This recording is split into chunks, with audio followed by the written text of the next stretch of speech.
গতকাল টিএসসিতে একজন যুবক প্রকাশ্যে কোরআন পুড়িয়ে দিয়েছে।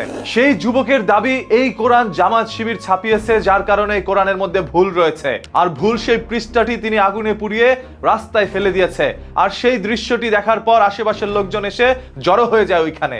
এক পর্যায়ে সেই যুবককে ধরে তারা উত্তম মাধ্যম দিয়ে আইনের হাতে তুলে দেয়। তবে আপনারা শুনলে অবাক হয়ে যাবেন, সেই যুবকটি নাকি একজন কোরআনের হাফেজ এবং তিনি নিজেও একজন শিবিরের কর্মী হিসেবে নিজেকে দাবি করেছেন। তিনি বলছে জামায়াত শিবির এই কোরআন ছাপিয়েছে বিদায় কোরআনে ভুল রয়েছে, তাই এই কোরআন তিনি মানুষের কাছে প্রকাশ করবেন না। এবং তিনি জানতেন যদি তিনি প্রকাশ্যে টিএসসির মোড়ে গিয়ে কোরআন পড়ান তাহলে তিনি ভাইরাল হতে পারবেন এবং তার মতামতটি জনসম্মুখে জানাতে পারবেন। তবে তিনি হয়তোবা এটা ভুলে গিয়েছিলেন, ওইখানে একটি মব সৃষ্টি হয়ে যেতে পারত। যেহেতু কোরআন হচ্ছে আমাদের মুসলমানদের একটি আবেগের জায়গা, বিশ্বাসের জায়গা, ভরসার জায়গা। আমরা কোরআন থেকেই পৃথিবী আখিরাত সম্পর্কে ধারণা পাই, আমার আল্লাহ নবী সম্পর্কে জানতে পারি। আর সেই কোরআন যদি কেউ এইভাবে রাস্তায় ফেলে দেয় বা পুড়িয়ে দেয় তাহলে এটা আমরা মেনে নিতে পারি না। সেই আবেগের জায়গায় যখন প্রকাশ্যে পরিকল্পিতভাবে টিএসসির মতো একটি জায়গায় গিয়ে তিনি পুড়িয়ে দেয়, তখন সবার অনুভূতিতে আঘাত লাগার মতোই বিষয়। হয়তোবা জনগণ কোনোভাবে তাকে প্রাণে বাঁচিয়ে রেখেছিল,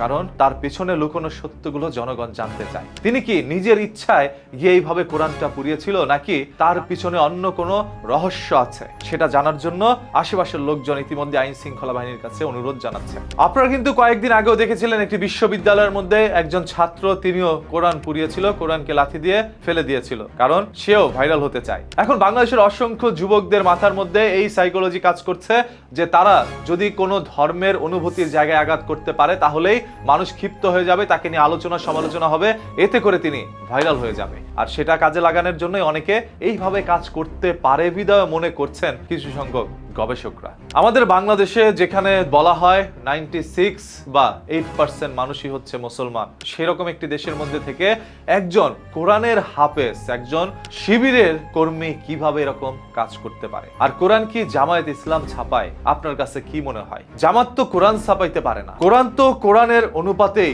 প্রিন্টিং করা হয়, সেখানে কেউ নিজের মন্তব্য শেয়ার করতে পারে না। তবে এইটা অনেকেই মানে যে কোরআন মডিফাই হচ্ছে, কোরআনের মধ্যে এমন এমন কিছু নীতি ছিল যেগুলো এখন নাকি সে কোরআন থেকে বাদ দেওয়া হচ্ছে। নাউজুবিল্লাহ, এরকম অনেকেই মন্তব্য করে যায়। তবে যার যে মন্তব্য থাক, দিন শেষে আমরা সেই কোরআন ধারণ করেই বাঁচতে চাই। এবং আমাদের মুসলিম ধর্মের যে হাদিসটি রয়েছে, সেই হাদিসকে যারা অপমান করছে বর্তমানে, তাদেরও শাস্তি চাই। এই যুবক কেন এই কাজ করেছে সেটা অবশ্যই তদন্তের মাধ্যমে সত্যটা বের করে আনতে হবে এবং তাকে শাস্তির আওতায় নিতে হবে। জনগণ পুলিশের প্রতি সম্মান, শ্রদ্ধা, ভালোবাসা রেখেই পুলিশের হাতে সে আসামিকে তুলে দিয়েছে। এই সম্পর্কে আরো কোনো তথ্য পাওয়ার জন্য চোখ রাখুন নিউজকিতে। ফেসবুকে দেখে থাকলে পেজটাকে এখনই ফলো করে দেন, আর ইউটিউবে দেখে থাকলে চ্যানেলটাকে সাবস্ক্রাইব করতে ভুলবেন না। কথা দিচ্ছি মাটির নিচ থেকে লুকোনো সত্য বের করে উন্মোচন করবো আপনাদের সামনে ইনশাআল্লাহ।